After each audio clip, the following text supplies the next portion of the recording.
Minkälaisissa muotimaailman fashion-pippaloissa sä oot maailmalla ollut?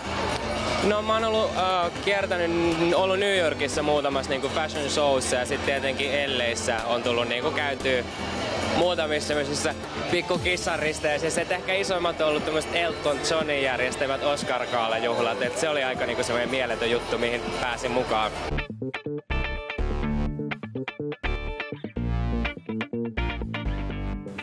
Hennes & Mauritsilla on suuri kunnia jakaa vuoden pukeutujapalkinto jo 4. kertaa.